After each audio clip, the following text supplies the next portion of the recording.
শুধুমাত্র একটা বিমান কেড়ে নিয়েছে কতগুলো নিষ্পাপ প্রাণ। কেউ ভেবেছিল একজন ভালো ডাক্তার হয়ে গরিব মানুষদেরকে সেবা করব। কেউ কেউ ভেবেছিল যে এই বাবা মা আমাদের কষ্ট করে মানুষ করছেন, তাদেরকে একটা সময় ভালো একটা সময় উপহার দেব। কেউ কেউ ভেবেছিল একজন ভালো পাইলট হয়ে আকাশ ছুঁব। আকাশ তারা ঠিকই ছুঁয়েছে, কিন্তু একবারও ভাবেনি যে সেই আকাশ থেকে আর কখনো ফেরা হবে না। কেউ কেউ হয়তো অপেক্ষায় ছিল ছুটির ঘন্টার জন্যে, বাড়ি যাবে মায়ের সেই ফেভারিট সিমই খাবে। কেউ কেউ বা অপেক্ষা করছিল সেই ঘন্টার জন্য যে বাড়িতে যেয়ে বাবার হাত ধরে নতুন জামাটা কিনতে যাবে। ঘন্টা বাজলো ঠিকই, কিন্তু সেটা ছুটির ঘন্টা নয়, বিদায়ের ঘন্টা। যেই ঘন্টার আওয়াজ কেড়ে নিয়েছে অনেক শিশুদের প্রাণ। যেই স্কুলের মাঠে একটু আগে ছিল হাসির রোল, ছুটাছুটি, কোলাহল, এখন সেই স্কুলের মাঠটা নিস্তব্ধতায় ভরা। স্কুলের যে ক্লাসরুমে একটু আগে ছিল হাজার শিশুদের রঙিন স্বপ্ন, সেই ক্লাসরুমগুলো এখনও রঙিন আছে, কিন্তু সেটা স্বপ্নের রঙিন নয়, সেটা রক্তের রঙিন।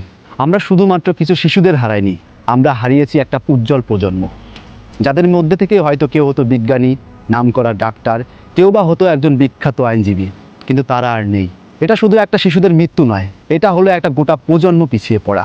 হয়তো ফুলের মতো সুন্দর সেই শিশুগুলোকে কখনো ফিরিয়ে আনা হবে না, কিন্তু তাদের আত্মার শান্তি কামনা তো করতেই পারি।